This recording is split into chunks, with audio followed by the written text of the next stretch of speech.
کله به یوه زندان کې وو، کله به بل زندان کې وو، کله به بل زندان کې وو. هغه زندانونه څنګه وو مختصر تاسو واورېدل.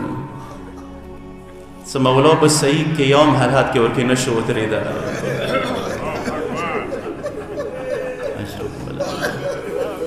مولا که وغوښتی چې څملې استراحت وکړي صحیح بې خپې نشوې اوږدوه. یو داسې ځای کې مولا تشریف فرمو. یوه ورځې باندې یوه مؤمنه راغله د یوه زندان دروغې ته او دروغې دغه مال دغه پیسې واخله، خو ما ته اجازت راکړه چې زه یو نګاه خپل مولا باندې واچوم، لږ یې وکسم. مولا پسې م د ډېر زړه خوږېږي. هغه زندانمان چې کله هغه پیسې ولیدې، پیسې ونه واخیستې او دغه کړکۍ نه دغې خوچې نه سترګې وغړوه، مولا به وکسي. هغه مؤمنه چې کله سترګې غړوي تیاره کسي بلې چې نه کسي. ته دکو او پلن کې پیسې دا واخیستې درویښ آی دلته خو هېڅ چوکا نشته. ته دکو نه لږې څیرې سترګې وغړوه.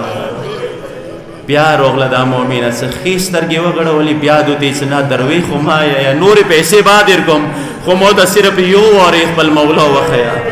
ته دکو مولا د اندالته دی، ته دې چې دلته خو هېڅ یا نشته، یو چادر پروت دی دلته خو هېڅ یې نشته دی. ته دکو نه اندک چادر لاندې تو مولا تشریف فرما.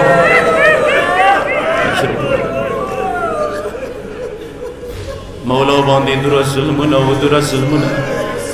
چې کله مولا ته سیندي ابن شاهق ملعون ذریعه سره د هارون حکم سره کله زهر ورته میلاو شول، نو مولا الزهر و اثار واچي نه ډېرې تندې احساس وکړلو، ډېر زیات تږی شو.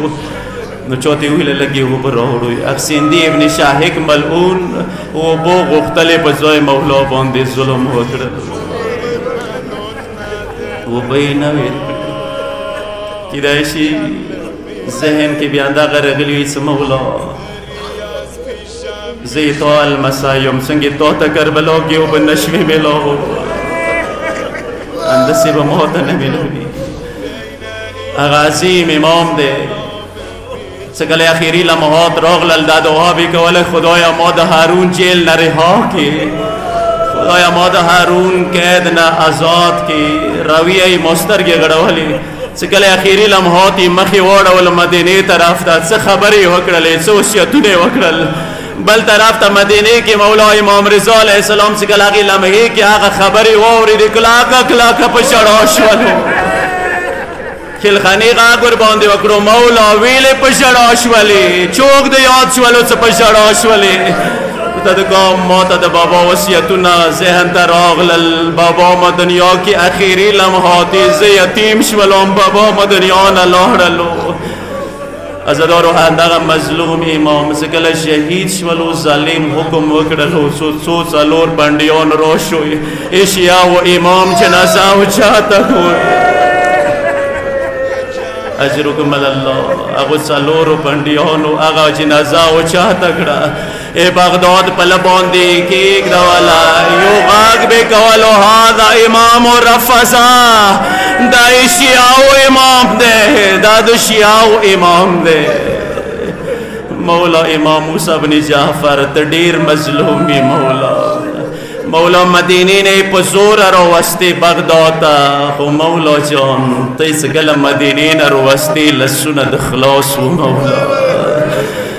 مولا خلخانه نه وه در سره، مولا لیارې کې ظلم سره نه بوتللې، مولا لیارې کې تګې نه شولې، مولا لیارې کې چا در باندې ظلم نه وکړلو. خو مولا ما سلامي تا ګرانې که سجاد باندې مولا هغه یې څه کله کربلا نه کوفې او شام د بتلو هغه انداز کې بوتللو چې د مولا لاسو کې تسبیح وې غاړې کې هارونه وو.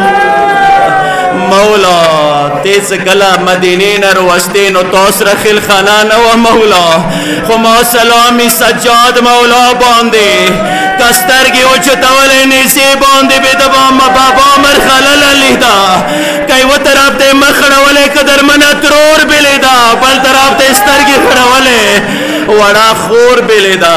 مولا امام موسی بن جعفر تیز زندان ته راوستې اګر چې ډېر سخت تور و تیاره زندان و مولا ته به ودرېدای نه شوې مولا ته به څملستی نه شوې مولا خو مولا بیا یاد تا سره خو خیلخانه نه وه مولا تا سره خوخیان دی نوی مولا تا سره تران دی نوی مور در سره نوه خو ما سلامی ده تا گرانی که سجاد بانده مولا چه خویاند و تراند و سرا خرابی تراخللو مولا کلی و طرف تسترگی غڑولی کدر من ترور بلی دا بل طرف تسترگی غڑولی وڑا خور بلی دا چو تراب غللا مختبو تکین استا ما سجاد ورورا دارتا ویا دا هوا مرغان چی تروان دی نو سجاد مولا بسنی پسیونی ولا ما گرانی خوری نورا دا سجاد زر ماسی زواد اخبلو منزالو تروان دی